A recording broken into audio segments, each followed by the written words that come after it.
Vestal, what is the difference between ADD and ADHD and Crystal Stix?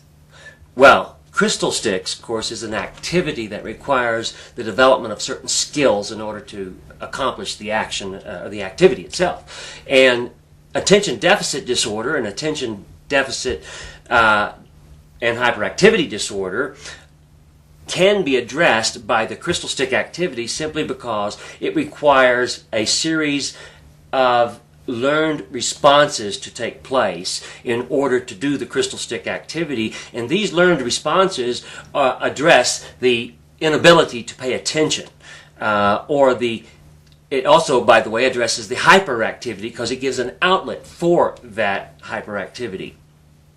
Well, then tell me this.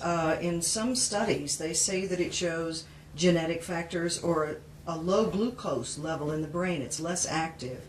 Yes, there is some reality to be looked at there. Quite frankly, if you look at the genetic traits of modern humans, those genetic traits are based on the millions of years of evolution behind us. And within those millions of years of evolution behind us, one factor remained constant all the time, and that is food. That means that you were food for somebody else or some other thing was food for you. I think those elements right there are at the core of attention deficit disorder and attention deficit hyperactivity disorder. It looks as though if we developed over millions of years and food was in fact one of the key elements, as obviously it was, then we were looking for scavenging, hunting, catching small things if we could catch them. And so that would be a hyper kind of an activity, looking around for things. Also, the hyperness would also come from the fact that if you paid attention to one thing too long and forgetting about something else, then you might be food for that something else. And so those, I think, are at the root cause of hyperactivity and attention deficit disorder.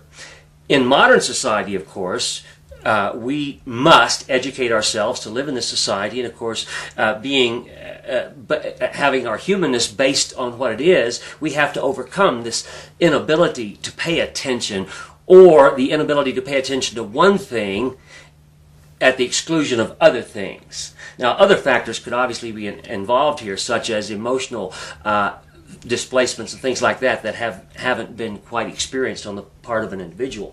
So that if someone had a lot of emotional angers and things like that built up underneath the surface of what's going on, they may be trying to pay attention to one thing, but they're being driven by the emotionality that is not being looked at or explored. Crystal Stix addresses these kinds of situations or these kinds of conditions simply because of what is required in order to learn the activity at all. To learn Crystal Stix, a few fundamentals have to be achieved. Number one is you have to pay attention to the action that you're both creating as well as reacting to. In the beginning, you have simple moves. It's easy to start. This is why it's easy for children to learn the activity. Also, it's also why adults can learn the activity rapidly. But the simplicity of the activity can fool you, simply because each time you respond to a motion that you've just created and set in motion the baton, then you have to make active decisions, and you have to do so in a real balanced kind of way. So Crystal Stix addresses the attention deficit because in order to do the Crystal Stix, you have to develop the capacity to pay attention to an action that you're engaged with. You initiate the action, you respond to what you did, and then you have to reinitiate an additional action which requires you to plan ahead and think. Drugs are prescribed to normalize a hyperactive child. Other studies show that drugs are really inappropriate. How do you address alternatives to drugs? Well, I think of Crystal Stix as an activity that uses up some of the emotionality that is present in a growing person to suppress something that is genetically that we are genetically predisposed to have, or is genetically predetermined to some degree, would be one method to forcibly, through the use of drugs, have someone learn to pay attention, because the higher mind, the front-end mind as we call it, wants to concentrate, but the lower emotionally charged portions of the mind or the being won't let you concentrate for all of the reasons. So the use of chemicals might be entertained in certain cases where there is no possibility of the person settling down long enough to do something. I think in those extreme cases, yes, maybe some kind of prescription drug might be in order. But truthfully, if you are able to get to a child or a person and teach them the fundamentals that go along with paying attention, initiating action, reacting to the action that you've just initiated, then what you'll have done is bypass the need for a drug, because you've literally redirected the energy and the genetic predispositions rather than trying to control them or suppress them the way a drug or prescription drug would do. Crystal Stix is an ongoing activity. It's not a single thing that you would accomplish.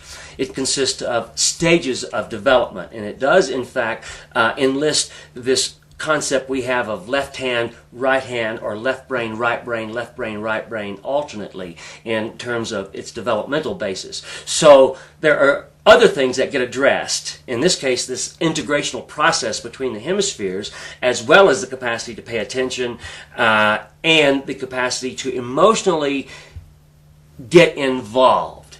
The key element here is that any act is a physical act, and you have to emotionally push. You have to get charged up. You get involved with it. And there's a reward. Remember this thought we had earlier about the millions of years of evolution that humankind go through. One of the things that evolution has done for us is to reward us for successful actions. In this case, if you got the little scurry creature, you were able to eat and get rewarded. So there became a direct relationship between successful actions and survival. So in the doing of Crystal Stix, as you make a motion and that becomes a successful motion, you are rewarded with a small amount of endorphin release. It's like a happiness thing that the brain does for you. Now, if it only happened once, it wouldn't be as significant perhaps, but because the crystal stick activity is a complex one and compounds on itself, so too does this endorphin release take place. So these endorphins, as they are released, they compound and build up a health glow around you. So if as you move, you make a motion, you make another motion, then you make a motion and another and another and another and another. After a while, all of these motions become a resonating health glow that occurs or comes about as a result of this endorphic release, these series of successful motions, and of course all of the muscle tone and development that results as well.